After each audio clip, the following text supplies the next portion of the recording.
Alors, c'est pour moi l'occasion de parler de mes briquets. Voilà. Parce que nous vivons dans un monde où tout est jetable, hein. C'est la réflexion que je me suis faite un jour, bêtement comme ça. Nous vivons dans un monde où tout est jetable. Donc l'exemple du jetable par excellence, c'est le briquet bic, hein. Fait pour être jeté, c'est la philosophie, hein. Ça peut se passer, tout ça, c'est pratique, oui. Ça, c'est côté pratique, c'est que tu peux le passer à n'importe qui dans la rue. Voilà. Bon. Mais c'est pratique aussi quand ton briquet rechargeable est à court. Tombe tout à coup à court alors que tu t'y attendais pas. C'est pratique d'avoir un briquet Bic sur soi pour ça. Pour ça que j'en ai un.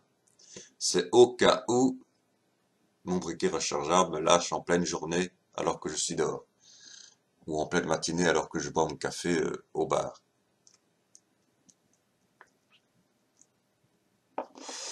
Mais enfin, c'est du plastique, ça se jette. Le plastique, soi-disant, on le récupère. En fait, on nous dit, je me suis renseigné hein, en regardant Bruxelles Propreté, tout ça, voilà, les sites, leurs présentations et tout.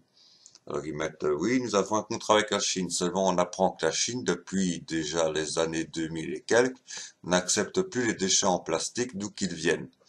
Donc nous avons un contrat avec la Chine, ça veut dire nous les mettons sur des bateaux chinois qui les envoient documentaire, autre documentaire vu sur Arte, lui, démontre que c'est la Malaisie, la poubelle en plastique du monde. Donc, et qui ne recyclent absolument pas, mais qu'ils enfouissent. Ils enfouissent, ils enfouissent, ils enfouissent, ils enfouissent. Bon.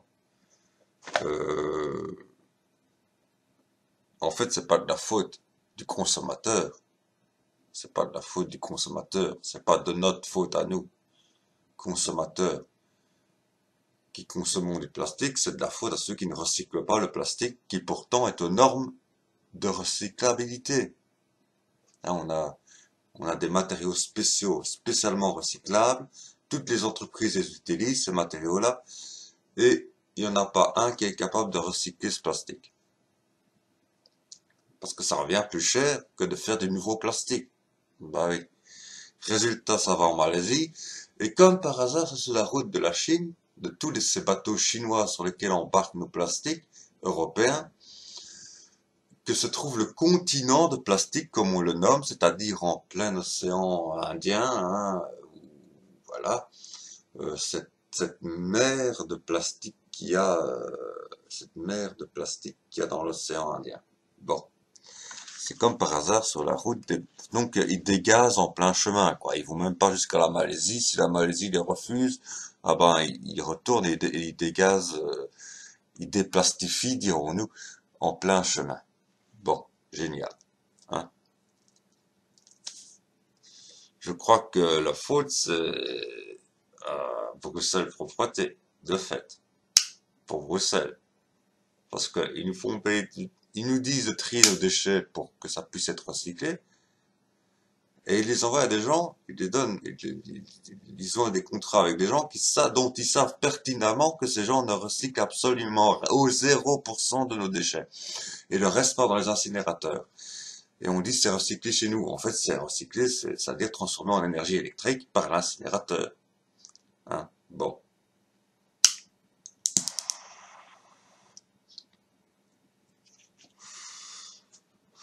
Donc, j'ai décidé de me lancer dans le briquet rechargeable.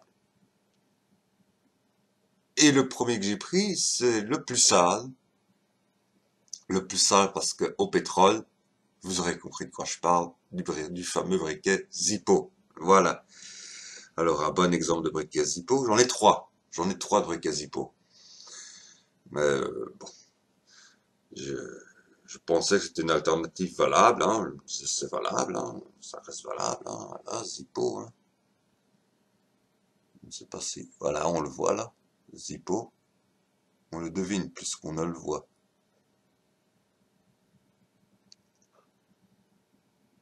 Ah voilà, là on voit. Zippo.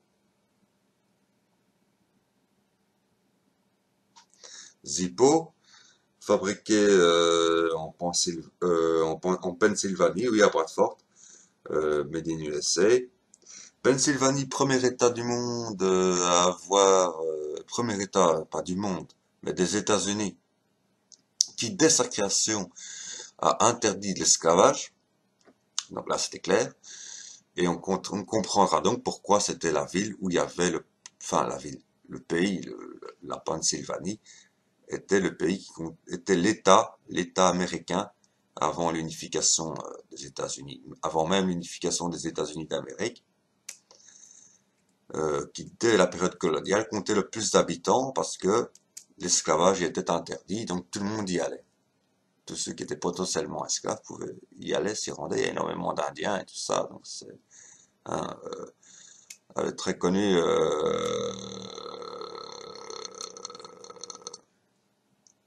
Allez, enfin, bon, je,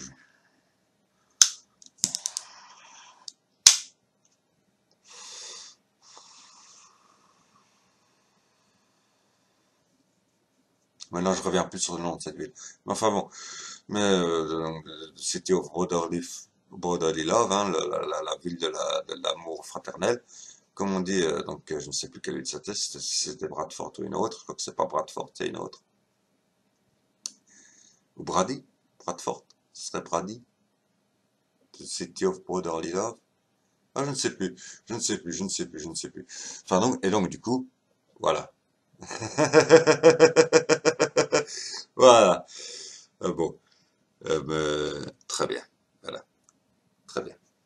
Grâce aux protestants, que c'était une ville sans esclavage, d'Indiens ou de Noirs. Donc voilà, hein, grâce aux protestants. Mais l'Église catholique n'était pas en reste non plus, mais comme aux États-Unis, on était principalement des mécréants, qui avaient été des brigands qui ont été rejetés de l'Angleterre pour aller coloniser les États-Unis, il y avait très peu de gens pieux là-dedans. Hein. Bon, voilà. Bon, mais j'ai réfléchi, je me suis dit, ça fait quand même des pierres. Ah oui, il faut changer les pierres tout le temps. Ça fait que la pierre, là, il n'y a plus de pierre, par exemple, donc il faut la changer. Il faut changer la pierre tout le temps, il faut mettre de l'essence, ça fonctionne à l'essence, donc l'essence qui est un produit extrêmement polluant à obtenir, surtout cette essence-là qui est très polluante à obtenir. Enfin bon, donc je me suis dit, je vais changer pour le gaz. Mais avant de vous présenter mon briquet au gaz, je vais vous présenter mon briquet, parce que je me suis dit, après tout, je me suis dit, parce que après avoir changé pour le gaz, je me suis dit, oui, mais le gaz, ça fait des bonbonnes, jetables aussi, donc c'est pas parfait, il faut du pur électrique. Alors j'ai trouvé un briquet à arc électrique, bon, anecdotique, hein, 2 heures de recharge, une demi-journée de fonctionnement, même pas, 10 heures de fonctionnement. Alors j'ai pris un briquet à résistance, là c'est pire, ah, bon, il n'est pas lavé, la résistance n'est pas lavée, comme vous le voyez, elle est sale, hein, elle n'est pas lavée, et elle ne fonctionne, ah si elle fonctionne, mais pas assez, ah si assez, bon, ah bon, je croyais qu'elle était totalement déchargée. Bon, depuis le temps que j'utilise plus. Et vous allez savoir pourquoi. Simplement, 4 heures de recharge en moyenne pour une durée de 12 heures, 14 heures maximum. À condition que je fasse une fameuse pause dans mes... Parce que le problème, c'est que je suis fumeur invétéré. Donc j'allume tout le temps des cigarettes. Il n'y a que quand je suis aux toilettes ou que je mange que je n'allume pas de cigarette. En gros, c'est ça. C'est à peu près ça, hein. Dès le matin, c'est café, cigarette, hein. Et cigarette toute la journée. Pas café toute la journée, mais cigarette toute la journée.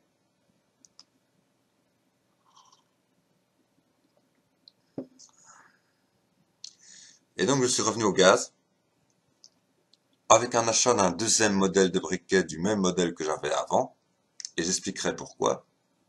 Le VV, qui donne way quand on le voit écrit, mais qui est en fait VV. c'est deux V entrelacés. VVI. Et ce qui donne way, le mot way, lorsqu'on le voit, hein, lorsqu'on le voit comme ça donne le mot way. Bon, parce que les deux V sont entrelacés.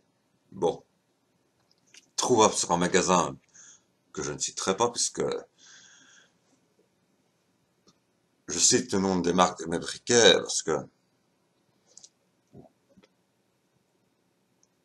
parce que c'est marqué dessus et c'est directement visible. Bah, j'ai pas cité le nom de la marque de mon briquet électrique, hein. Bon, de mon briquet à résistance. Ça vaut pas la peine, je le critique. Donc c'est que c'est un briquet qui ne vaut pas la peine. Voilà. Enfin, il vaut la peine, mais pour les fumeurs modérés. C'est-à-dire ceux qui fument une cigarette le matin, une à 10 heures, à la pause de 10 heures, une à la pause de midi, une à la pause de 16 heures et une avant de rentrer au boulot, de rentrer à la maison. Bon. Et puis on le remet à charger pour le lendemain. Voilà, c'est très utile. Mais autrement, pour un usage intense, là ça fait, on est mardi 1er et je l'ai rechargé jeudi 26. Ça fait jeudi, vendredi, samedi, dimanche, lundi, 5 jours déjà. Mardi, ça fera 6 jours. Aujourd'hui, on est mardi. Donc à la fin de la journée, ça fera 6 jours qui tient. Il faut dire que c'est, hein, quand même, on voit que c'est pas que le recharge enfin, on voit bien que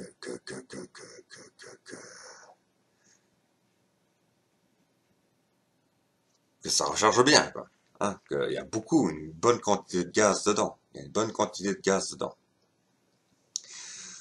Pourquoi? Parce que ça, je peux l'utiliser intensément. Comme je le dis, j'allume cigarette sur cigarette toute la journée. Parfois la nuit aussi, quand je dors pas. Et donc tout ça continue le lendemain. Et tout ça, donc voilà. Hein, bah, résultat, ça fait quand même 5 jours qui tient. 6 à la fin de cette journée, ça fera. Je ne crois pas qu'il va tenir 6 jours, hein, d'expérience. Parce que j'en avais déjà un, mais le problème, il ne faut pas le laisser tomber. Même d'une table basse. Parce que j'avais mis sur une table, pas sur une table, mais sur un support instable, l'autre, il avait glissé. Et dès la première glissade, il s'est détraqué. Parce qu'il tenait beaucoup moins de jours qu'au début. Je me suis dit, bah, c'est peut-être normal, hein. Les restants de gaz, tout ça, quand on recharge au gaz, ça fait, bon, voilà, hein. Je me suis dit, c'est peut-être normal.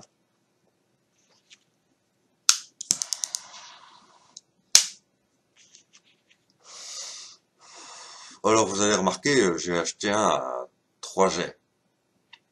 Parce que j'ai pas trouvé un seul jet qui était livrable en Belgique. Et je l'ai acheté en France, sur un magasin français. C'est normal parce qu'en Belgique, on trouve pas ça. Ça coûte quoi? Bah, j'ai oublié le prix. Je vais vous dire le prix recommandé. Le prix vraiment recommandé. Donc le prix réel. Le prix réel de ce, avec bénéfice pour le vendeur, hein, sachant qu'il y a un intermédiaire entre l'usine et le vendeur. Donc, déjà, hein, donc, enfin, il y a un intermédiaire entre vous et l'usine, le vendeur. Donc le vendeur prend ses bénéfices aussi. Malgré qu'il prend ses bénéfices, il ne le vend que, et on va voir combien, j'ai oublié le prix. Oui, French Day. Oh merde, j'ai donné le nom du... J'ai donné un indice pour savoir quel site il s'agit. Bon, enfin oui. Bon, il s'agit du site le plus connu, mais je vais pas le citer parce que par principe, hein, par pur principe, je ne le cite pas. Mais c'est un pur principe parce que ça vaut vraiment, hein. Tout le monde le connaît, tout le monde l'utilise. Voilà. 16,99 €. Inutile de dire que dans un magasin de briquets, spécialisé article fumeur, à 16,99 €, vous risquez pas de trouver ce briquet. Hein. Ce briquet, vous ne risquez pas de le trouver à 16,99 € dans un spécialisé briqueterie, vous allez le trouver beaucoup plus cher. Alors, son originalité, et c'est pour ça que je l'ai choisi, c'est que c'est un briquet dont l'allumage ne se fait pas par pierre, ni par choc de métal, ça se fait bien par électricité statique, mais par transformation de l'électricité en courant continu d'une batterie, contenue dans une batterie, en électricité statique.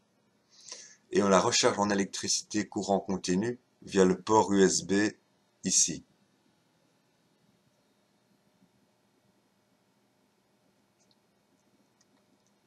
Là, vous voyez, il y a un port USB, on le branche, on peut le brancher même à un ordinateur portable, hein, ça fonctionne.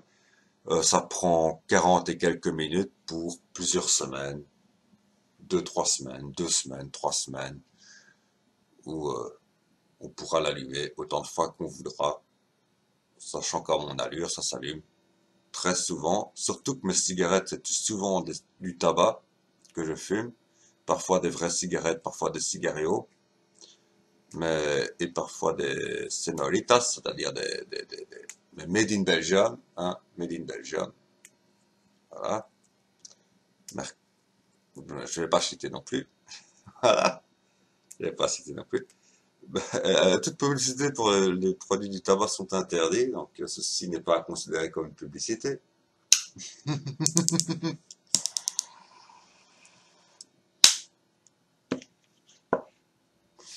Mais c'est simplement pour dire qu'il y a moyen de s'occuper d'environnement, de faire le juste milieu, quoi. Pas retourner 10 000 ans en arrière, à l'époque où on avait les 2 silex et où on allumait les brindilles d'herbe avec 2 silex, comme voudraient faire les écologistes. Hein. Les écologistes veulent nous ramener 10 000 ans en arrière.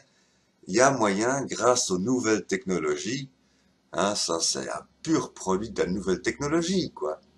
Hein, donc comme je dis, c'est port USB, recharge gaz, ça c'est classique.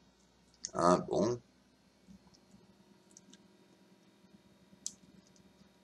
Que le mode d'emploi en anglais dit d'ouvrir pour recharger, ce qui n'est pas nécessaire, absolument pas. Et surtout que ça empêche de recharger quand on l'ouvre, parce que la bonbonne elle bloque. Ah bah oui, ça ils n'ont pas pensé. Hein. Mais mettre toujours dans leur mode d'emploi, ouvrez avant de recharger. Bon, laissons-le dire. La seule chose qu'il faut faire attention, c'est ne jamais le laisser tomber parce qu'il se détraque. Il y a un système électronique à l'intérieur et, et même le système de jet de gaz va se détraquer très vite. Voilà. Donc, voilà. Et donc, c'est des préoccupations écologistes qui m'ont poussé à choisir ce genre de briquet. Et je pense qu'il y a moyen, tout comme je pense à la voiture électrique, hein, à la voiture à hydrogène, plus qu'à la voiture électrique, hein, à la voiture à électrique, mais à électrique à hydrogène, à pile à hydrogène, ou la voiture à hydrogène comme comburant, mais bien là, c'est bien plus dangereux. Là, c'est dangereux. Là, il faut pas. Hein, bon. Mais la voiture qui utilise l'hydrogène comme pile électrique, très bon. Ça se fait déjà, ça existe déjà.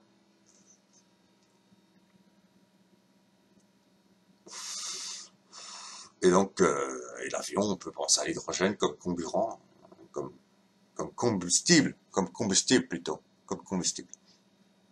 Donc voilà, hein, il ne faut pas revenir à faire du cinéma comme Greta Thunberg. Hein, je vais aux États-Unis en bateau, mais j'en reviens en avion. Voilà, qu'est-ce que ça change? Sachant que l'équipe technique de retour du bateau a dû aller aux États-Unis par avion, pendant qu'elle allait par bateau. Et que l'équipe technique de l'aller va retourner en avion. avec elle. Oh, t'es pas un peu barjot, toi? T'es un peu, hein, mytho, hein? Bon, enfin voilà. Donc, c'est tout simplement ça. Voilà.